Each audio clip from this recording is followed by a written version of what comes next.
வணக்கம், நமஸ்காரம், ஸ்தோத்திரம். அன்பான சகோதர சகோதரிகளே, நசரேனா இயேசு கிறிஸ்துவின் இனிய நாமத்தில் உங்கள் ஒவ்வொருவரையும் வாழ்த்துகிறோம், வரவேற்கிறோம்.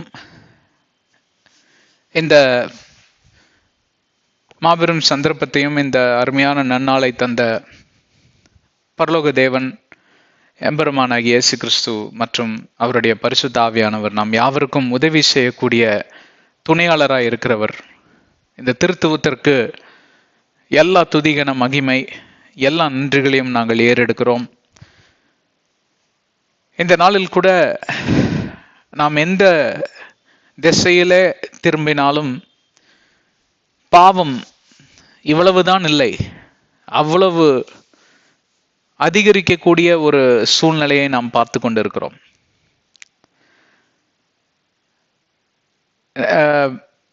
இதை நான் மிகைப்படுத்தி சொல்லவில்லை, ஆனால்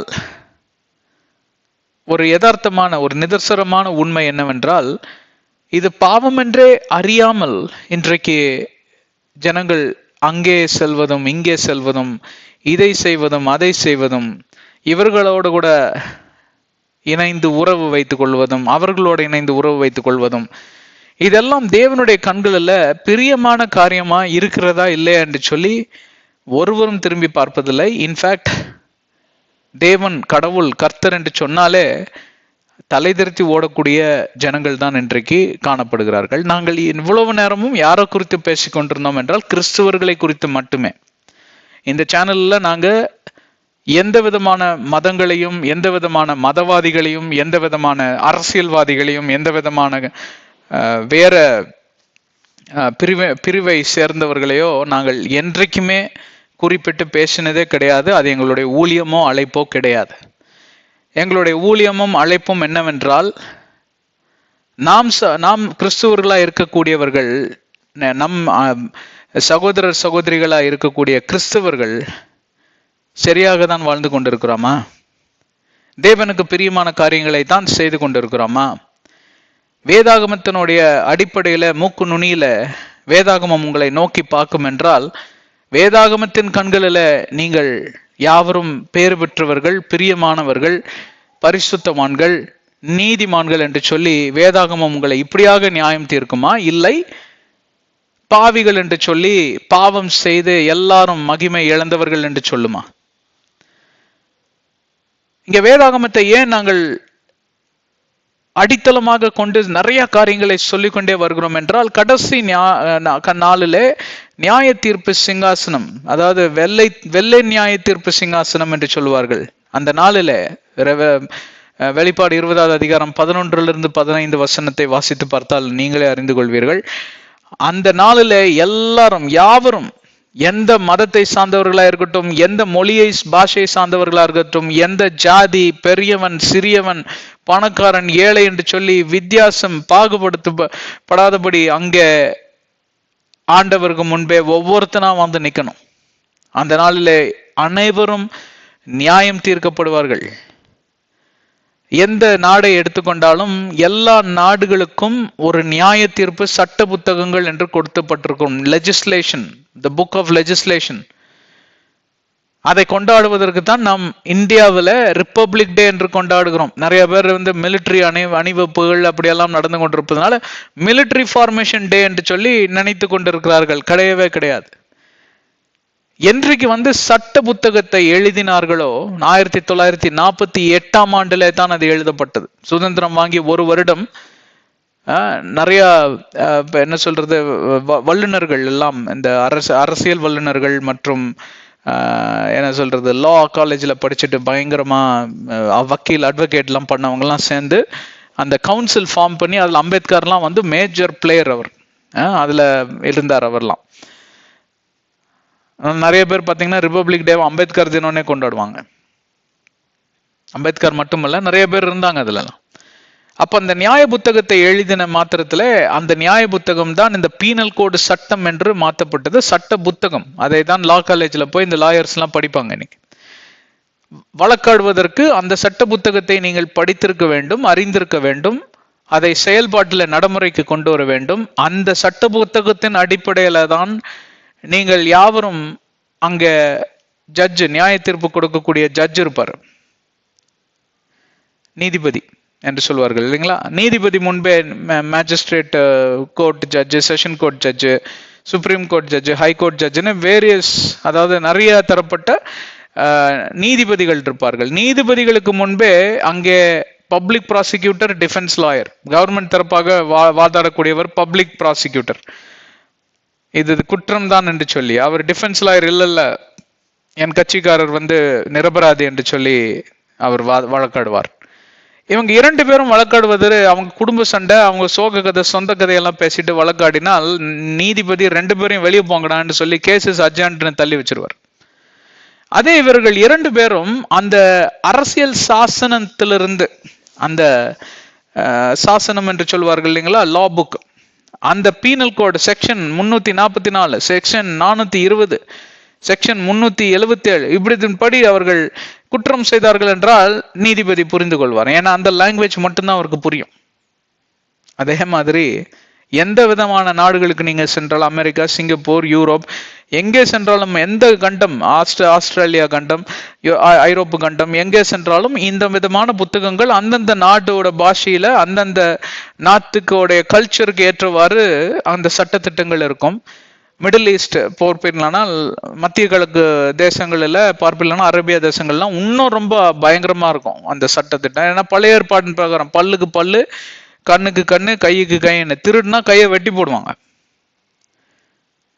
கற்பழித்தால் எதை வெட்டுவாங்கன்னு உங்களுக்கே தெரியும். இன்னும் இருக்குங்க, அதெல்லாம் நடைமுறையில இருக்கு. நிறைய பேர் ஆர்கியூ பண்ணுவாங்க, அதெல்லாம் இருக்கணுங்க நடைமுறையில அப்படின்னு. அப்படின்னா புதிய ஏற்பாட்டின் பிரகாரம் ஒரு பெண்ணை பார்ப்பாயானாலே நீ இச்சித்தாய், இச்சித்த மாத்திரத்திலே நீ விபச்சாரம் செய்தாய், அப்போ நியாயம் தீர்க்கப்பட்டாய். உங்களுக்கு அதே மாதிரி பண்ணிடலாமா? அப்போ எது தப்பு எது சரி என்று சொல்லக்கூடிய அந்த நீதிபதி ஸ்தானத்துல நானும் கிடையாது, நீங்களும் கிடையாது. கிறிஸ்து ஒருவருக்கே அந்த சீட், அந்த சேர் இருக்கு பாத்தீங்களா, அந்த இடம் அவர் ஒருவருக்கே உரிது. அது 2 கொரிந்தியர் 5:10 வசனத்துல நீங்க வாசிக்க நேர்ந்துடும். இப்ப மறுபடியும் நான் சொன்னதே திருப்பி சொல்லுகிறேன். ஏன் அந்த வேதாகமத்தோட நுனிமூக்கு கடியில நீங்க அந்த வேதாகமத்தின் அண்டையில நீங்க நிற்கிறப்போ வேதாகமம் உங்களை எப்படி நியாயம் தீர்க்கும்? அப்ப எங்கெங்க போனார் கர்த்தர் இயேசு? உங்க ரத்தம், இயேசு கிறிஸ்துவின் ரத்தம், அது இதுன்னு எல்லாம் நிறைய பேர் பரிகாசம் பண்ணுவாங்க. அதெல்லாம் கிருபைங்க, உங்களுக்கு கிடைத்த கிருபை, பாவம் மன்னிப்பின் கிருபை, மறு சந்தர்ப்பம் உங்களுக்கு கொடுக்கப்பட்டது. ஏன் இந்த நியாயம் தீர்த்து உங்களை தூக்கு மேடைக்கு எடுத்துட்டு போறப்போ அங்க ஆண்டவருடைய தேவனிடம் இங்க வக்கீல நின்று வழக்காடுவது யார்? இயேசு கிறிஸ்து. அதுதான் 1 யோவான் 2வது அதிகாரம் 1-2, மார்க் 16வது அதிகாரம் கடைசி 2 வசனங்களும், எபிரேயர் 1-3 வசனங்களிலும் பார்ப்பில்லானால், பிதாவின் வலது பார்சத்தில் அமர்ந்திருந்து எனக்கும் உங்களுக்கும் பரிந்து பேசுகிற பரிகாரியாய், அட்வொகேட்னே வந்திருக்கு, வக்கீலா இருக்கிறார், வழக்காடுகிறார். என்னத்தை குறிச்சு வழக்காடுறாருன்னா, நான் இந்த மகனுக்காக இந்த மகளுக்காக மரித்தேன், இவர்கள் நாமத்தை ஏற்றுக்கொண்டார்கள், இவர்களுக்கு கிருபை வழங்கும் ஆண்டவரே. அதனாலதான் இயேசுவின் நாமத்தை பற்றி கொள்ள வேண்டும். வேற எந்த நாமத்தை பற்றி கொண்டாலும் இயேசு கிறிஸ்துனாலே வழக்காட முடியாது. ஏன்னா நீங்க வேற மதத்தை சார்ந்தவர் போல தான் அவரும் பார்க்க தொடங்கி விடுவார். உதாரணத்துக்கு பார்ப்போம்னா, மாதாவின் சீடர்கள், அந்தோனியாரின் சீடர்கள், பேதுருவின் சீடர்கள், பவுல் காலத்துல எல்லாம் இந்த பிரச்சனை இருந்தது.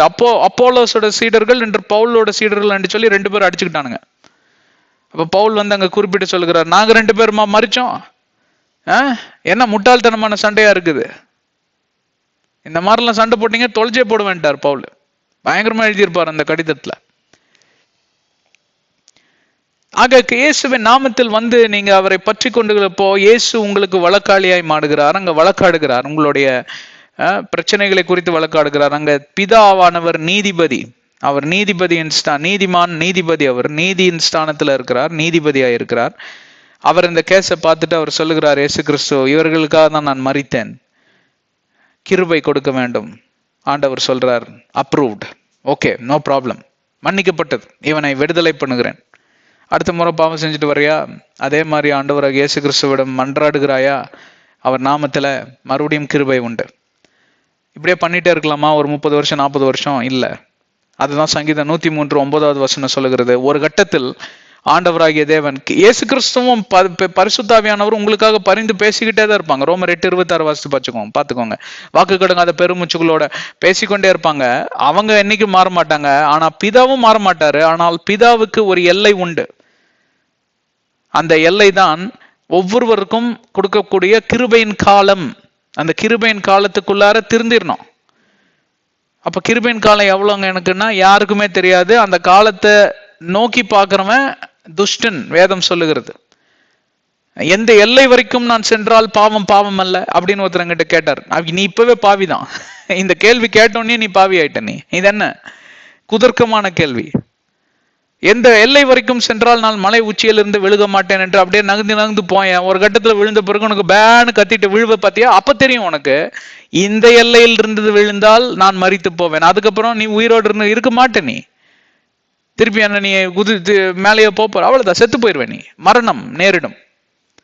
அதுதான் பாவத்துடைய பின்விளைவு. பாவத்தின் சம்பளம் மரணம் என்று ரோமர் 6:23 சொல்லுகிறது. எவ்வளவு பேர் என்னோட இருக்கீங்க? புரியுதுங்களா? ஆக கிருபையின் காலம் எதற்காக கொடுக்கப்பட்டது என்றால், வேதாகமத்தின் அடிப்படையில நீங்கள் நியாய தீர்க்கும் போது கிருபை உங்களுக்கு தப்பி செல்ல வழி செய்து தருகிறது. அதனால நிறைய பேர் இன்னைக்கு எங்க பாவம் பெறுகிறதோ கிருபை பெருகும், பாவம் செஞ்சுட்டே இருங்கிறது முட்டாள்தனமான போதனை. நிக்கோலை டீச்சிங் என்று சொல்வார்கள். ஒரு சீடர்கள் இருந்தாங்க, நிக்கோலைன்னு ஒருத்தர் இருந்தார். அவர் மூலமா நிக்கோலை அதை சொல்லல, இவனுங்களாம் மிஸ் இன்டர்பிரேட் பண்ணி அதை அப்படி பண்ணி விட்டாங்க. இதெல்லாம் சரித்திரம், பாரம்பரியம். இன்றைக்கு அந்த மாதிரி பெந்தெகோஸ்து சபைகள் இயங்கி கொண்டுதான் இருக்கிறது. கிருபைன்னு சொல்லிட்டு என்ன வேணா பண்ணுங்க, என்ன கர்மத்தை வேணா பண்ணுங்க, ஒன்னும் பிரச்சனை இல்லை அப்படின்னு. அப்படியெல்லாம் கிடையாது. எந்த செயல்பாடா இருந்தாலும் சரி, ஒரு முறை பாவம் செய்து நீங்க நியாயம் தீர்க்கப்பட்டு கிருபை நிமித்தமாக நீங்க தப்பி செல்ல வழி செய்து மன்னிப்பை அங்கே ஆண்டவர் வழங்குவாரானால் அதற்கு பின்பு அதை திரும்பி கூட பார்க்க கூடாது. அதுதான் உங்களுடைய தீர்மானமா இருக்கணும். அப்பொழுதுதான் கிருபைக்கு நீங்கள் மரியாதை கொடுத்தீர்கள். இல்லை என்றால் அந்த இரத்த உடன்படிக்கையை நிராகரித்தீர்கள், தேவனை கோபப்படுத்துகிறீர்கள் என்று யோவான் 3:36 எபிரேயர் 10:29 சொல்லுகிறது. ஹலோ, அதனாலதான் வேதாகமத்தை முதலாவது வைப்போம். ஏன்னா வேதாகமத்திலிருந்து தான் நியாயம் தீர்க்கப்படுவீங்க. ஏன்னா எழுதிதான் கையில கொடுத்துட்டாரு. இப்ப அம்பேத்கர் உயிரோடு இல்ல, அவர் கூட இருந்த ஒரு பெரிய டீம் எவ்வளோ பேர்லாம் எழுதியிருக்காங்க. அவங்க பேர்லாம் எனக்கு தெரியாது. அவங்க யாருமே உயிரோடு இல்லை. ஆனா அரசியல் சாசனம், பீனல் கோட், லா இருக்கு. இன்னைக்கு 75 ஆண்டுகளுக்கு மேலாயிற்று நம் இந்திய தேசம் சுதந்திரம் பெற்று. ஆனால் இன்னும் அந்த அரசியல் சாசனத்தின் படிதான் நியாயம் தீர்க்கப்படுகிறதா? எல்லாரும் நியாயம் தீர்க்கப்படுகிறாங்களா? அது எனக்கு தெரியாது. அரசியல் சாசனம்னு ஒண்ணு இருக்கு. அந்த சாசனத்தை கையில் கொண்டுதான், அந்த ரெட் கலர் புக் இருக்கும், அந்த சாசனத்தை கொண்டுதான் இன்றைக்கு எல்லாரும் நியாயம் தீர்க்கப்படுவார்கள். அதே மாதிரிதான் இந்த சாசனத்தை கொண்டு பூமியில ஜீவிக்கிற யாவரையும் நியாயம் தீர்க்கக்கூடிய நியாய புத்தகம். ஜாக்கிரதையாக இருங்கள். அதனாலதான் இருபுறமும் கற்குள்ள பட்டயம் என்று சொல்லுகிறது. எப்படி பிடிச்சாலும் குத்தும், ஜாக்கிரதையா பிடிக்கணும். வேதாங்கமத்தை வச்சு இன்னைக்கு நிறைய பேர் விளையாடுறாங்க, இயேசுவின் நாமத்தை வச்சு விளையாடுறாங்க, கிருபையின் விளையாடுறாங்க. ஒரு கட்டத்தில் தேவனாகிய கர்த்தர் சங்கீதம் 103:9 சொல்லுகிறது, என் ஆவி மனிதனோட ஆவியோடு கூட என்றைக்கும் சண்டை பிடித்து கொண்டிருக்காது, எதிர்த்து கொண்டிருக்காது. ஒரு கட்டத்தில் என் கோபத்தை என்னால் அடக்க முடியாது. கோபமானது வெளிப்படும். அந்த கோபமானது நியாயத்தை தீர்க்கும். நியாய தீர்ப்பின் முன்பே சில பேர் நியாய தீர்க்கப்படுவார்கள் இந்த உலகத்தில். அதனாலதான் சில பேர் பார்த்தீங்கன்னா அகோர மரணங்கள், வியாதிகள்னால, கொடுமைகள்னால அங்கே தள்ளப்படுகிறார்கள். அதுதான் 1 தீமோத்தேயு 5:24. எத்தனை வசனத்தை கொடுத்துட்டேன் பாத்தீங்களா? எல்லாம் நோட்ஸ் எடுக்கிறீங்களா? சும்மா கதை கேட்டுட்டு உட்காந்துட்டு இருக்காதீங்க. நீங்க சமையல் செய்யற ஒரு சகோதரியா இருந்தா மறுபடியும் போய் உட்காந்து அமைதியா அந்த டேப் ரீவைண்ட் பண்ணி எல்லா ஸ்கிரிப்சர்ஸையும் நோட் பண்ணி படிங்க. எனக்கு என்ன காசா பணமா கொடுக்குறாங்க? இல்லைங்க. காசு பணத்தை விட முக்கியமானது எனக்கு உங்க ஆத்மா. ஆண்டவருக்கு முக்கியமானது ஆத்மா. நீங்கள் யாவரும் ஆண்டவரோடு கூட இருக்க வேண்டும். இந்த உலகமே ஒரு குட்டி பரலோகமாய் மாற வேண்டும். ஆண்டவர் உங்களை ஆசீர்வதிக்கட்டும். வாருங்கள், முன்னேறி செல்வோம். ஆதியாகமத்தின் ரகசியங்கள் என்கிற தலைப்பிலே நாம் பல ஆண்டுகளாக பல காரியங்களை குறித்து பேசிக் கொண்டு வருகிறோம். நீங்கள் யாவரும் அவைகளை எல்லாம் கேட்டிருப்பீங்க என்று சொல்லி நம்புகிறோம். என்னத்தை தான் அப்படி பேசிக்கொண்டு வரீங்க பிரதர் அப்படின்னு கேட்டீங்கன்னா, இது மாதிரி காரியங்களை தான் பேசிக்கிட்டு வரோம். இந்த மாதிரி காரியங்கள் உங்களுக்கு எவ்வளவு பேர் உங்க வாழ்க்கையில சொல்லி தந்திருப்பாங்கன்னு எனக்கு தெரியாது. அதை பத்தி எனக்கு அக்கறையும் இல்லை. ஆனால் இது என்னுடைய கடமை, என் மேல் விழுந்த ஊழிய கடமை. ஆண்டவராகிய தேவன் எனக்கு வெளிப்படுத்தின எல்லா காரியங்களையும் நான் உங்களுக்கு ஒன்றொன்றாக சொல்லி கொண்டு வருகிறேன். மிக பிரயாசப்பட்டு மிக ஆர்வத்தோடு கூட உங்கள் யாவரையும் நாங்கள் சந்திக்கிறோம் இந்த ஒளிப்பேழையின் மூலமாக. நீங்களும் அதை பிரயோஜனப்படுத்திக் கொள்ள வேண்டும் என்று சொல்லி வரிந்து கேட்டுக்கொள்கிறோம். ஆதி ஆகமத்தில் 6வது அதிகாரத்துக்குள் இருக்கிறோம். 6வது அதிகாரத்தோடைய அந்த அந்த அந்த விளிம்புக்கே வந்துட்டோம். அந்த எண்டு கொனைக்கு வந்துட்டோம். அதிலிருந்து அங்கிருந்து நம்ம 7வது அதிகாரத்துக்குள் இன்னும் கொஞ்சம் நாட்களில் சென்று விடலாம். முதல் 5 அதிகாரங்களிலே பார்ப்பீர்களானால் ஆண்டவராகிய தேவன் உலகத்தை சிருஷ்டித்தார். அதுல ஒரு ரகசியம்லாம் இருக்கு. எசேக்கியேல் 28, ஐசியா 14 பிசாசானவன் தள்ளப்பட்டான். அவன் போய் ஒரு மரத்துல சுருதி உக்காந்துக்கிட்டான். அந்த மரம் தான் என்ன விருட்சம்? மரணமும் என்ன சார் எல்லாம் மறந்துட்டீங்களா? Evil and knowledge. அந்த வசனம் இருக்கு இல்லைங்களா? அந்த விருட்சத்தை நீங்க தொடக்கூடாது. ஈவில் அண்ட் நாலேஜ், மரணம் அல்ல. ஈவில் என்றால் துர்க்கிரிகளை அறிவை கொடுக்கக்கூடிய அந்த மரம். அறிவு இல்லை இருக்கக்கூடாதுன்னு சொல்லல ஆண்டவர். ஞானம் இருக்கணும். ஞானத்திலிருந்து அறிவு வருது. அது ட்ரீ ஆஃப் லைஃப், ஜீவ விருட்சம்னு ஒன்று இருக்கு. அதுல இருந்து நீ சாப்பிடு. அந்த மரத்தை நீ தொடாத. ஏன்னா அதை சுத்தி அவன் இருக்கிறான். நான் நிறைய வேத பாரகர்கள் சொன்னது என்னன்னு கேட்டால், அந்த மரத்தை அருமையாக டெக்கரேட் பண்ணி, நான் நினைக்கிறேன் சீரியல் சைட்டு அது லைட் அதுக்கு இதெல்லாம் போட்டு டெக்கரேட் பண்ணி வச்சதுனால தான் நம்ம அம்மையார் என்னடா ஜொலிக்குது இந்த மரம் மட்டும் அப்படின்னு அது மேலே ஒரு கண்ணு. ஆண்டவர் கொடுத்த கட்டளையும் ஒரு பக்கம் இருக்கு. அதனாலதான் ஏறத்தாழ 40 வருஷத்துக்கு மேலே ஆச்சான் நம்ம ஏவாள் அம்மையாரை கவுத்துறதுக்கு. அவ்வளோ அட்டம் பண்ணியிருக்கிறான். அதனாலதான் என்னை கேட்டுக்கொண்டிருக்கிற பிரியமான சகோதர சகோதரிகளே, பழைய பாவங்கள் எல்லாம் ஒழிந்தன, புதிய சிருஷ்டியாய் மாறினேன் அப்படின்லாம் சொல்லிட்டு ரொம்ப கம்பீரமா நடந்துட்டு இருக்காதீங்க. அன்னைக்கு வேணா அது பொருந்தும். நாளை தினம் எப்படி இருக்குன்னு தெரியாது. புது தினம் புதுசா வருவான். பழைய பாவத்தையே தான் கொண்டு வந்து உங்களை விழ காட்டுவான். ஜாக்கிரதை. பழைய பாவத்திலிருந்து நீங்க மீண்டு வந்தீங்க பாருங்க. கண்டதெல்லாம் பாக்குறது இப்பெல்லாம் நான் பாக்குறது இல்லைங்க. உங்களை கண்டதையும் பார்க்க வைக்கிறதுக்கு கொண்டு வந்துட்டே இருப்பான். உங்களுக்கு விருப்பமான காரியங்களை எதுல இருந்து நீங்க அசூசியான காரியத்துல இருந்து விடுதலைப்பட்டீங்களோ அதுல எல்லாம் கொண்டு வந்துட்டே இருப்பான். ஒரு காலத்துல ஒரு கட்டத்துல நீங்க விழுந்துதான் போவீங்க. அதனாலதான் you should always take God in Christ. GUARD. அந்த ஷீல்டு, ஆண்டவர் உங்களுடைய ஷீல்டா இருக்கணும், ப்ரொடெக்டரா இருக்கணும், மார்க்கவசமா இருக்கணும்னு சொல்லி எல்லாம் நீங்க வேதாகமத்தில் வாசிக்க நேர்ந்துடும். இதெல்லாம் பாவம் ஏவாள் அம்மையாருக்கு தெரியாது இல்லையா? ஆனா அவங்களுக்குள்ள ஒரு போராட்டம். என்னடா இவனும் சொல்றான், இந்த நல்லா லைட்டு கிட்ட எல்லாம் போட்டு வச்சிருக்கிறான், வேற மாதிரி பேசுறான், வித்தியாசமா இருக்கிறான். அப்போ வேற ரூபம் இருந்தது அவனுக்கு. என்ன ரூபம்னு ஆண்டவர் வெளிப்படுத்தல. 2 கால 10 தலை இருந்துச்சா என்னன்னு தெரியல, ஏதோ ஒண்ணு இருந்துச்சு. அதுக்கப்புறம் தான் அவன் கீழே மண்ணை திங்கிறவனா பாம்பா மாறிட்டான். இதெல்லாம் உங்களுக்கு தெரியும். சபிக்கப்பட்டது பின்பு பாவம் பிறந்தது. கட்டளையை முறித்தார்கள். தேவனுடைய கட்டளைய கீழ்ப்படியாமையினால் அங்கே பாவம் பிறந்தது. பாவத்துடைய பின்விளைவு மனிதர்கள் யாவரும் கொலைகாரெல்லாம், காமவிகாரம், வேசித்தனம் என்று சொல்லியெல்லாம், ஓரினை சேர்க்கை சொல்லியெல்லாம் அவர்கள் போய் விழுந்து விட்டார்கள். ராட்சதர்கள் எல்லாம் பிறந்தார்கள். 6வது அதிகாரத்துல ஆண்டவராகிய தேவனுடைய கண்களில் நோவா கிருபை பெறுகிறார். நோவாவின் மூலமாக தேவன் தன்னுடைய சிந்தையையும் தீர்மானத்தையும் சற்று மாற்றி அமைக்கிறார். அழிப்பது உண்மைதான், ஆனால் சற்று கிருபையின் காலத்தை தரலாம். எவன் ஒருவன் இதை ஏற்றுக்கொண்டு வருகிறான், இந்த ஆஃபரை ஏற்றுக்கொண்டு வருகிறானோ அவனுக்கெல்லாம் ஒரு பேழை, அதாவது ஜலப்பிரளயம், நோவாவின் பேழை, 2 காரியங்களை அங்க பார்க்கலாம். அது அந்த செக்ஷனை தான் பார்த்துட்டு இருக்கோம். 3வது செக்ஷன் 6வது அதிகாரம் 14வது வசனத்திலிருந்து பார்த்து கொண்டு வந்துட்டு இருக்கிறோம் இல்லைங்களா? நோவாவின் பேழை என்றால் எதற்கு உதாரணமாக இருக்கப்படுது? எதற்கு முன்னோடியா இருந்தது என்றால் இயேசு கிறிஸ்துவின் 2வது வருகை. இந்த காலகட்டங்களிலும் அப்படிதான் காரியங்கள் எல்லாம் பாத்தீங்கன்னா இந்த பைபிள்ல நடைமுறைக்கு ஒத்து வராதுங்க. அப்படின்னு அவன் தடி எடுத்தவன்லாம் சண்டைக்காரன். இன்றைக்கு என்னென்னமோ கர்மத்தை எல்லாம் செய்து கொண்டு என்ன விதமான காரியங்கள் எல்லாம் செய்து வேதாகமத்தை, விவிலியத்தை துஷ்பிரயோகம் பண்ண முடியுமோ அவைகளை எல்லாம் செய்து கொண்டிருக்கிற உலகத்தில் தான் இருக்கிறோம்.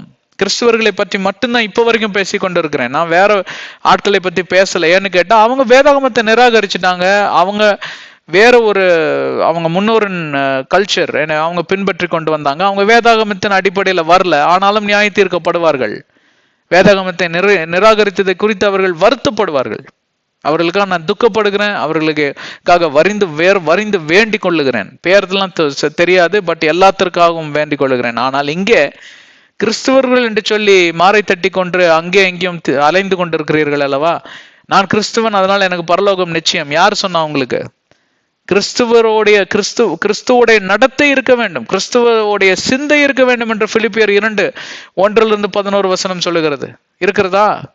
எப்படி தெரியும் உங்களுக்கு இருக்கிறது என்று சொல்லி? கொலோசியர் 3:17-24, எபேசியர் 4:17-25, ரோமர் 12:12-21, 1 கொரிந்தியர் 1-2 அதிகாரங்களும் எபேசியர் 5வது அதிகாரத்தையும் 1 யோவான் 2வது அதிகாரத்தையும் வாசித்து பார்த்து நீங்கள் யார் என்று சொல்லி உங்களையே நீங்கள் நியாய தீர்த்துக் கொள்ளுங்கள். இது பத்தாது என்றால் நிறைய பாவ சுவாபங்களை குறித்து ஆண்டவராகிய தேவன் 2 தீமோத்தேயு 3:1-9, மார்க் 7:21-23, கொலோசியர் 3:5-9 எல்லாம் படித்து பாருங்கள், வாசித்து பாருங்கள், உங்களுக்கு தெரியும் நீங்கள் யார் என்று சொல்லி. ஆனா நோட்டீஸாக்கு சொல்லக்கூடாது. இந்த சூழ்நிலையில இவன் இப்படி பண்ணனாலதான் நான் இப்படி பண்ணினேனாக்கும். அப்படி எங்காவது கிறிஸ்து சொல்லி பார்த்திருக்கீங்களா? Fight your battle in God's ways அப்படின்னு ஒரு ப்ராவர்ப் இருக்கு. நீங்கள் யாவரும் சண்டை போட வேண்டும், போராளிகளாக இருக்க வேண்டும். பழைய ஏற்பாடின்படி அல்ல, பல்லுக்கு பல்லு கண்ணுக்கு கண்ணுன்னு குத்திட்டு தெரியக்கூடாது. இல்ல, இது வேற விதமான சண்டை. போர்க்கவசம், மார்க்கவசம், தேவனுடைய வசனம் என்று சொல்லி எபேசியர் 6:9-18 சொல்லுகிறது. இப்போ வேதாகமத்தை திருப்பிக் கொள்ளலாம். நாம் 19வது வசனம் 6வது அதிகாரம் 6வது அதிகாரம் 18வது வசனத்தில் இருக்கிறோம். அந்த புதிய ஏற்பாடை குறித்து பேசிக்கொண்டு வந்தோம். நிறைய ஏற்பாடுகள், கவனன்ட். 18வது வசனத்தை நாம் வாசிப்போமா? வாசித்துட்டு இன்னைக்கு 19வது வசனத்துக்குள்ளேயும் போக முயற்சி செய்யலாம். But I will establish my covenant with you, and you shall go into the ark, you and your sons, your wife, and your sons' wives with you. நான் உன்னோடு கூட என் உடன்படிக்கை செய்து கொள்வேன், and நீ பேழைக்குள் செல்வாயாக, உன்னோடு கூட உன் குமாரர்களும் உன் மனைவியும் உன்னுடைய குமாரர்களுடைய மனைவிகளும் செல்வார்களாக என்கிற அந்த காரியமாவது. நாம் இதுல முக்கியமாக புரிந்து கொள்ள வேண்டிய காரியம் கவனன்ட், அதாவது உடன்படிக்கை. இதை குறித்து தான் நாம் சில அத்தியாயங்களில் சில வாரங்களாக நாம் ஆராய்ச்சி செய்து கொண்டு வருகிறோம். அதுல முக்கியமான காரியம் என்னவென்றால், இது எத்தனை விதமான உடன்படிக்கை உண்டு, உடன்படிக்கை என்றால் என்ன, இதை குறித்தெல்லாம் நாம் ஆராய்ச்சி செய்தோம். அதை ரத்தின சுருக்கமாக உங்களுக்கு நான் சொல்ல வேண்டும் என்றால், உடன்படிக்கை என்றால் நானும் நீங்களும் ஒப்புக்கொள்ளக்கூடிய ஒரு காரியம். நானும் நீங்களும் சில நியமங்களை அடிப்படையாய் வைத்து நான் சில காரியங்களை நான் இப்படியாக சொல்லுகிறேன், நீங்கள் இதுக்கு ஒத்துக்கொள்கிறீர்களா? நான் சொல்லுவேன், ஆமாம், நானும் ஒத்துக்கொள்கிறேன். சாரி, இதெல்லாம் ஒரு ரூல்ஸாக போட்டு விடுவோம், நியமமாக போட்டு நாம் எழுதி விடுவோம் என்று சொல்லி எழுதி 2 பக்கமும் நாம் கையெழுத்திட்டுக் கொள்வோம். அந்த காலங்களே பார்ப்பீர்களானால் இந்த பாதரட்சை இருக்கு இல்லைங்களா, செருப்பு, அதை மாற்றிக்கொள்வார்கள். இன்னும் காலப்போக்கில் பார்ப்பீர்களானால் இரத்த உடன்படிக்கை. இந்த இரத்த உடன்படிக்கை என்று அதாவது பழைய ஏற்பாடுலேயே இல்லாமல் இருக்கலாம், ஆனால் இந்த உலகத்துல நடைமுறையில் இருந்த ஒரு காரியம். 2 பேரும் ஒரு பிளேடு மாதிரி ஒரு காரியத்தை எடுத்து கிழிச்சுக்குவாங்க, கையை கிழிச்சுட்டு அந்த ரத்தத்தை ஒன்று சேர்த்துவாங்க. இது நம்ம வேதாகமத்தில் இல்லாமல் இருக்கலாம், ஆனால் இது நடைமுறையில், பாரம்பரியத்தில் இருந்த நடைமுறையில், உலக சரித்திரத்தில் இருந்த ஒரு நடைமுறை என்று சொல்லி நாம் பார்க்கலாம். பாகாலுடைய அந்த வழிபாடுகளில் இந்த மாதிரி இரத்த உடன்படிக்கை இருந்தது. அவங்க என்னத்துக்காக அந்த இரத்த உடன்படிக்கை செய்கிறோம் என்று தெரியாமலே செய்து கொண்டு வாழ்ந்த மனிதர்கள். இந்த இரத்த உடன்படிக்கை குறித்து நாம் புதிய ஏற்பாட்டில் பல காரியங்களை பார்க்கலாம். குறிப்பாக லேவியர் 16வது அதிகாரத்தில் டே ஆஃப் அட்டோன்மெண்ட் என்று சொல்லி அந்த காரியத்தை குறித்து அங்க எப்படியாக இந்த பலி ஆடு கொடுக்கப்படுகிறது, உள்பிரகாரம் வெளிப்பிரகாரம், உள்பிரகாரத்துல எப்படியாக அந்த இரத்தத்தை தெளிக்க வேண்டும், உடன்படிக்கை பெட்டி என்று எல்லாம் அங்க இன்ஸ்ட்ரக்ஷன்ஸ், அது இயேசு கிறிஸ்துவோடைய இரத்தத்தை குறித்த அந்த காரியமாவது. இதையெல்லாம் முன்னோடியாக ஆண்டவர் ஏன் இதை செய்தார் என்றால், பின்பு வரக்கூடிய அந்த இரத்த உடன்படிக்கையோடைய மகத்துவத்தையும் சாராம்சத்தையும் அதோடைய முக்கியத்துவத்தையும் நாம் அறிந்து கொள்ள வேண்டும் என்று சொல்லி. இது ஏதோ ஒரு ஆட்டுக்குட்டி ரத்தமோ இல்லை ஒரு மாடு ரத்தமோ அப்படி இல்லைங்க. இது ஆண்டவராகிய தேவனே மனிதனுடைய சாயலில் இறங்கி வந்து தன்னுடைய உயிரையே கொடுத்த அது உன்னதமான ரத்தம், பரிசுத்த ரத்தம் என்று சொல்லி அதை பார்ப்பதாவது. அந்த பரிசுத்த ரத்தத்திற்கு நாம் மரியாதை செலுத்த வேண்டும் என்று சொல்லிதான் இதை ஒரு முன்னோடியாக ஆண்டவராகிய தேவன் உடன்படிக்கையின் மூலமாக சில நியாயப்பிரமாணங்களையும் கட்டளைகளையும் கொடுப்பதாக அங்கு நாம் பார்க்கலாம். அதைத்தான் நம் நோவாஹிக் கவனன்ட் என்று சொல்லுகிறோம். அதற்கு பின்பே நோவாவோடு கூட செய்து கொண்ட உடன்படிக்கை, அதற்கு பின்பே அப்ரஹாமிக் கவனன்ட் என்று சொல்லி அதையும் நாம் பார்த்தோம், அப்ரஹாமோடு செய்து கொண்ட உடன்படிக்கை. அதற்கு பின்பே மோசே பக்தன் பிறந்தார். மோசே கூட இஸ்ரவேல் ஜனங்களோடு கூட செய்து கொண்ட உடன்படிக்கையின் மூலமாக பிறந்ததுதான் நியாயப்பிரமாணங்களும் கட்டளைகளும். 613 இருக்கு பழைய ஏற்பாடுல. அந்த வழியாக வந்தவர் தான் தாவீது கவனன்ட் என்று சொல்லி, தாவீது ஆண்டவரால் தேர்ந்தெடுக்கப்பட்டவர். இந்த 4 மனிதர்களுக்கு பார்ப்பீர்களானால் ஒரு சம்பந்தமும் கிடையாது. இவர்களோட அந்த ரத்தத்தின் வழியாக வரல. மோசேக்கும் அப்ரஹாமுக்கும் பார்த்தீங்கன்னா எந்த சம்பந்தமும் கிடையாது. நம்ம யாவரும் நோவாவின் பிள்ளைகளே, ஆனா அப்படி பார்க்க கூடாது, சரிங்களா? அப்படின்னு எல்லாருமே இருக்கிறாங்க. அப்ப அப்ரஹாம் மட்டும் ஏன் தேர்ந்தெடுக்கணும்? அப்புறம் மொத்தத்துல அப்புறம் 5வது பார்ப்பீர்களானால் புதிய ஏற்பாடுக்கும் அந்த தாவீதோடைய உடன்படிக்கைக்கும் பார்ப்பீர்களானால் சம்பந்தம் இருக்கிறது. அதை குறித்தெல்லாம் நாம் பல காரியங்களை வெளிப்படுத்தினோம். புதிய ஏற்பாட்டுடைய அந்த மகத்துவம் என்ன, புதிய ஏற்பாடு என்றால் என்ன என்று சொல்லி நாம் பார்த்தோம். ரத்தன சுருக்கமாக சொல்ல வேண்டும் என்றால் புதிய ஏற்பாடு, புதிய உடன்படிக்கை என்று சொல்லி அந்த புதிய உடன்படிக்கைக்குள்ளாராக நீங்க வராவிட்டால், அந்த கட்டமைப்புக்குள் வராவிட்டால் உங்களுக்கு கிடைக்க வேண்டிய எல்லா விதமான கிருபையின் காரியம் என்றால் என்ன? பாவ மன்னிப்பு. அந்த காலத்துல SSLC ஒரு சப்ஜெக்ட்ல ஃபெயில் ஆனா மற்ற 11 சேர்த்து எழுதும். அப்போ தமிழ்ல கோட் அடிச்சா இந்த தடவை இங்கிலீஷ்ல கோட் அடிப்பார், இங்கிலீஷ்ல கோட் அடிச்சா அதை பாஸ் பண்ணிடுவார், அடுத்த முறை பார்த்தா மேத்ஸ்ல போயிடும். அப்பொழுது பார்ப்பீர்களானால் SSLC ஒரு சர்டிபிகேட் வாங்குறதே பெரிய கஷ்டம். பார்த்தாங்க கவர்மெண்ட் இது வேலைக்கு ஆகாதுன்னு சொல்லிட்டு அரியர்ஸ் என்கிற ஒரு கான்செப்ட் கொண்டு வந்தாங்க. தமிழ்ல ஃபெயில் ஆனா தமிழ்ல மட்டும் எழுது. அப்படி என்றால் பழைய பாவங்களுக்கெல்லாம் நீங்க மரித்ததனால் பழைய பாவங்கள் எல்லாம் ஆண்டவர் நினைவு கூறாதபடி அந்த கிருபையின் காலங்களில நீங்கள் இருப்பதனால் ஆண்டவராகிய தேவன் இப்ப நீ எதை தப்பு செய்தையோ அதுல நீ திருத்திக்கொள், அதுல நாட்டமாயிரும். பழைய ஏற்பாடு மக்கள் அப்படி கிடையாது, எல்லாத்தையும் அவங்க திருப்பி செய்யணும். அப்பொழுதுதான் அது பழைய SSLC. அதனாலதான் வருஷந்தோறும் பார்ப்பீங்களானால் அங்க பலியிடுதல் வருகிறது, மறுபடியும் போவான், பாவத்தை செய்வான், பழைய பாவத்திலே இருப்பான், திருப்பியும் வந்து அந்த ஆட்டை பலியிட்டு திருப்பியும் போவான் அதே வேசி வீட்டுக்கு. இந்த தடவை வேற வேசி வீட்டுக்கு போவான், அது வேற மதுபானத்தில் ஈடுபட்டு இருப்பான், வேற பழக்க வழக்கங்கள். ஆனால் புதிய ஏற்பாடுக்குள் நுழைந்தவன் உடைய சிந்தை மாறுகிறது. ஏனென்றால் அவன் ஆவியிலே ஜெனிப்பிக்கப்பட்டவன், ஆவியிலே புதுப்பிக்கப்பட்டவன், ஆவியிலே மறுபிறப்பு அடைந்தவன். ஆனா பழைய ஏற்பாடுல மாம்சத்துல மறுபிறப்பு அடைந்தவன், அந்த மாம்சத்துல மறுபிறப்பு அடைந்தவன் அதிக காலம் அது தாங்காது, பார்த்துக்கோங்க. ஏன்னா மாம்சத்தில் இருக்கக்கூடிய அந்த நச்சுத்தன்மை என்று சொல்லி பார்க்கலாம், பாய்சனஸ் ஜீன்ஸ் ஆஃப் டிஸ்ஒபீடியன்ஸ். பழைய ஏற்பாடுல இருந்து அந்த ஆதாமிக் பாவம் என்பது உங்களுடைய உடலுக்குள் இருப்பதனால் அதை மேற்கொள்வது அவ்வளவு எளிதே கிடையாது, முடியவே முடியாது. அதை நிரூபிக்கிறதுக்கு தான் ஆண்டவராகிய தேவனுக்கு 4000 வருடம் தேவைப்பட்டது. ஒரு காலத்துல மனிதர்கள் அனைத்து மாந்தர்களும் உலகத்தில் இருக்கக்கூடிய அனைத்து ஜனமும் பார்ப்பீர்களானால் கூக்குரல் எழுப்பினார்களாம். 400 ஆண்டுகள் சிறையிருப்புல இருக்கக்கூடிய இஸ்ரவேல் கூக்குரல் எழுப்பினோன்னு மோசே பக்தன் பிறந்தார்.